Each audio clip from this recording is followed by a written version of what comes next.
সুপ্রভাত বন্ধুরা, কেমন আছো তোমরা সবাই?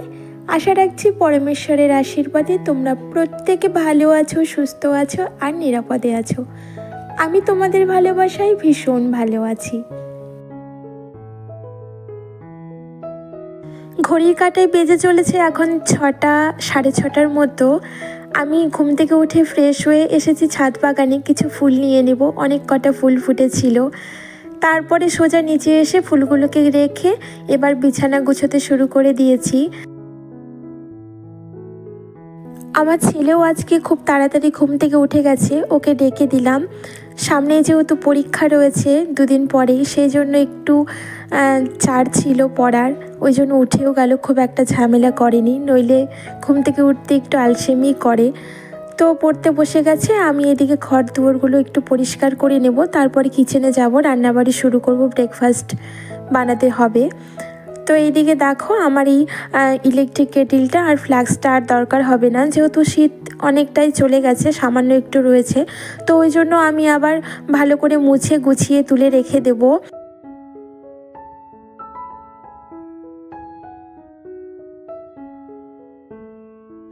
যে কোনো জিনিসই বলো না কেন, সে দামি হোক কিংবা কম দামি, বাড়িঘর বলো, সম্পর্ক বলো, মানুষজন বলো, সব কিছু ভালো থাকে অনেক দিন অবধি তোমার সাথ দেবে কিন্তু তোমার যত্নের ওপরই। তুমি সেই জিনিসগুলোর ওপরে তুমি কতটা যত্ন রাখতে পারছো তার উপর কিন্তু সব কিছু নির্ভর করে। তবে হ্যাঁ, মানুষজনকে ভালো রাখা বা মানুষের সম্পর্ক কিন্তু একতরফা যত্নের উপরে কখনোই টিকে থাকে না। সেই সম্পর্ক যেমনই হোক না কেন, সেটা কিন্তু দুই তরফ থেকেই যত্নের উপরই অনেক দিন মজবুত হয় আর টিকে থাকে। আর জিনিসপত্র তোমার উপরেই ডিপেন্ড করবে, তুমি কতটা যত্ন করতে পারবে, তো ঠিক ততদিনই কিন্তু তোমার সাথ দেবে সেই জিনিসপত্রগুলো। তাই আমি প্রত্যেকটা জিনিস, সে কম দামি হোক আর ছোট হোক বড় হোক, সব কিছু সুন্দরভাবে গুছিয়ে যত্ন করে রেখে দিতে পছন্দ করি। একটি বছরের জন্য আবার এই জিনিস দুটো জায়গার মতো চলে গেল, নেক্সট যখন আবার উইন্টার সিজন আসবে তখন আবার এগুলোকে বের করে নেব, আমার কাজে লাগবে। আর ঠিক ওরা কিন্তু আগের মতোই আমাকে সার্ভিস দেবে, কোনো অসুবিধেই হবে না। আর এইদিকে দেখো আমি খাটটাকেও ভালো করে মুছে নিলাম, একটু ধুলো ধুলো পড়েছিল, যদিও আমি মাঝে মাঝেই মুছে নিই, তো অনেক দিনই হয়ে গেছিলো মোছা হয়নি, আজকে মুছে নিলাম। আর এদিকে গোপাল সোনার বেডটাকেও ভালো করে গুছিয়ে রাখলাম। আর আমার গোপাল সোনা কিন্তু রাত্রিবেলা আমার বেডরুমে ঘুমোয়, এখানেই ওর বিছানা, আমার এটা ভালো লাগে। আর আমার নাইটি দুটোকে আমি একটু ব্যালকনিতে রোদ্দুরে দিয়েছিলাম শুকোনোর জন্য। জামা কাপড়গুলো যদি তুলতে একটু দেরি হয়ে যায় তাহলে না কেমন একটা ভিজে ভিজে ব্যাপার হয়ে থাকে। আর আমি সেই জামা কাপড়গুলো তুলে আনার পরে কিন্তু ভাঁজ করে রেখে দিই না, সেইগুলোকে মেলে রাখি ঘরের ভিতরে। সকালে যখন রোদ্দুর ওঠে তখন রোদ্দুরে দিয়ে ঘন্টাখানেকের মতো শুকিয়ে নিই আর তারপরে ভাঁজ করে রেখে দিই, তাহলে কিন্তু জামা কাপড়গুলো বেশ ফ্রেশ মনে হয়।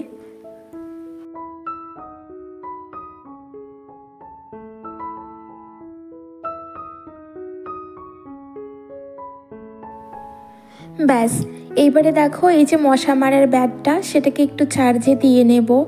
যদিও এখন খুব একটা লাগছে না, তবু আমি না 3-4 দিন পর পর চার্জে দিই, নইলে নাকি ব্যাটারিটা বসে যায়। মোছা গাছার কাজকর্ম প্রায় শেষ হয়ে গেছে আমার। এবারে ঘরগুলোকে ঝাড়ু দিয়ে নেব, ওপরের পুরো ফ্লোরটাকেই ঝাড়ু দেব।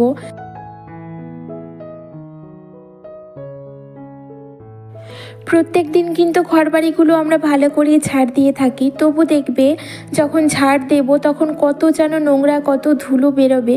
জানি না এত নোংরা ধুলো কোথা থেকে আসে, কিন্তু প্রত্যেক দিনই এতটা পরিমাণে ধুলো নোংরা সব কিছু পাওয়া যাবে।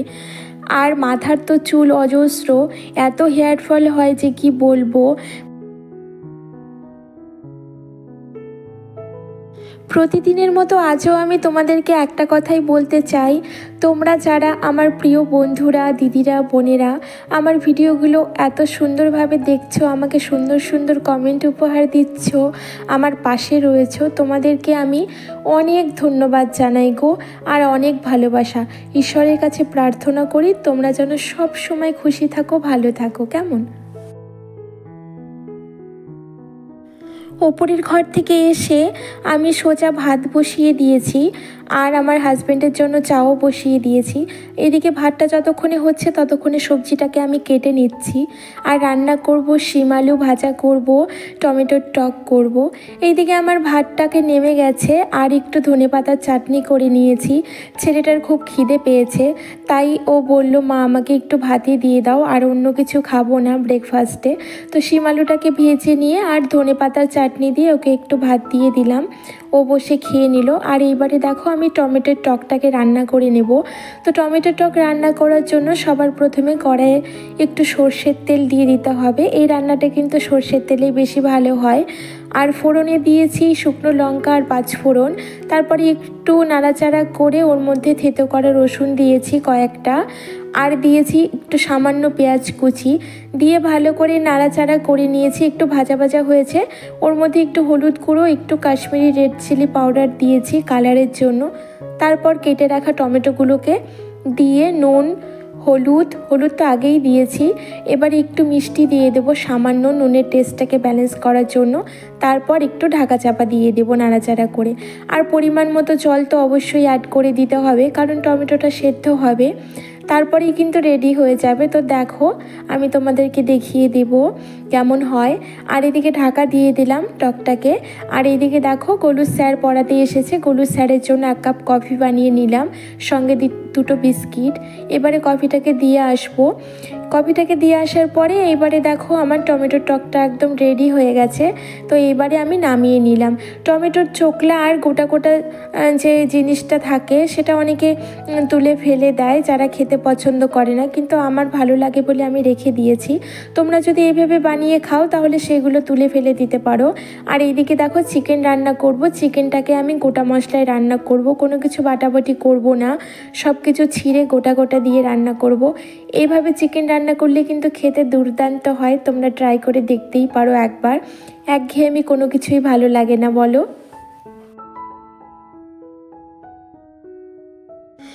বেশ খানিকটা আলু আমি কেটে নিয়েছি আর এইগুলোকে সেদ্ধ করতে বসিয়ে দেব। এইগুলো কেন সেদ্ধ করছি তোমাদের অবশ্যই পরে জানাবো। আর সেদ্ধ করার জন্য একটু নুন দিয়ে দিয়েছি, তাহলে তাড়াতাড়ি সেদ্ধ হয়ে যাবে আলুগুলো। আর এদিকে দেখো চিকেনের অবস্থা আমার এই পর্যায়ে।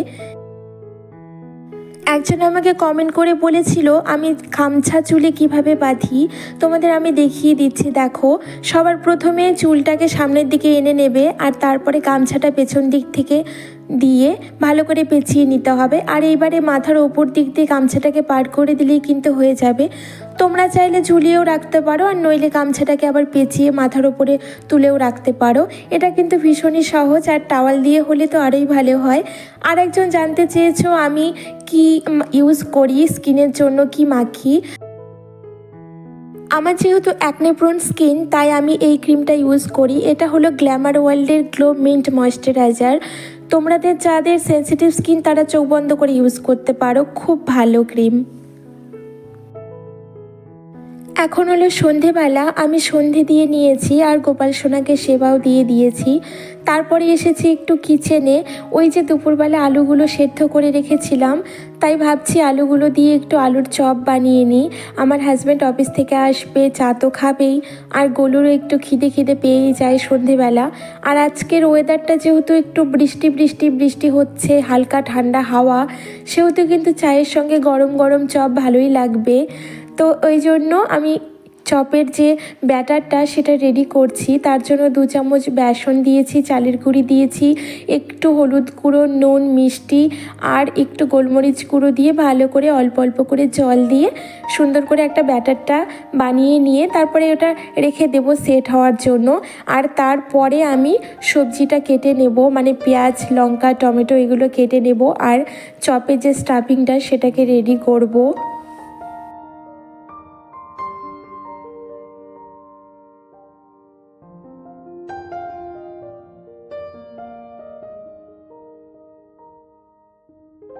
ব্যাস সব কাটাকুটি কমপ্লিট হয়ে গেছে। এবারে কড়াইয়ে একটু সর্ষের তেল দিয়ে তার মধ্যে সামান্য একটু জিরে ফোড়ন দিয়েছি। আর এইবারে পেঁয়াজ, টমেটো, লঙ্কা সব কিছু দিয়ে দিলাম, দিয়ে ভালো করে কষাতে হবে। এর মধ্যে একটু আদা রসুন পেস্ট আর ভাজা মশলার গুঁড়ো অবশ্যই দিতে হবে, নইলে কিন্তু চপের কোনো ফ্লেভারই হবে না। এবারে সেদ্ধ করা আলুটা দিয়ে দিব, কষানো হয়ে গেছে, দিয়ে ভালো করে কষাতে হবে। যখন মোটামুটি কষে যাবে তখন ভাজা মশলা দিয়ে দিতে হবে। আর এই দেখো আমি ভাজা মশলাও কিন্তু অ্যাড করে দিলাম। আর আমার কিন্তু পুরটা মোটামুটি রেডি হয়ে গেছে। তো এবারে যখন তেল ছেড়ে এসেছে তখন নামিয়ে নিলাম। এবার একটু ঠান্ডা করে হাত দিয়ে চ্যাপটা চ্যাপটা করে চপের শেপ দিয়ে দিতে হবে। আর আমি সেটা করেও নিয়েছি অফ ক্যামেরায়। এবারে কড়াইয়ে তেল দিয়ে দিতে হবে, আর এই ব্যাটারটা যে বানিয়ে রেখেছিলাম সেই ব্যাটারের মধ্যে চপগুলোকে দিয়ে কোটিং করে তারপর তেলের মধ্যে ভেজে তুলে নিলেই হয়ে গেল গরম গরম চপ। খুব টেস্টি হয়েছিল খেতে, কি বলবো। এইভাবে বাকি চপগুলো সবটাই ভেজে তুলে নেব। এবার আরেকবার দিয়ে দিচ্ছি তেলের মধ্যে বাকিগুলো। আর এইদিকে আমি কিন্তু চাও বসিয়েছি, আর চাটাও হয়ে গেছে। তারপরে উপরের ঘরে চলে এসেছি, সামান্য একটু ব্যাটার বেঁচে গেছিলো, ওখানে 3টে ধনেপাতার পকোড়াও বানিয়ে নিয়েছি।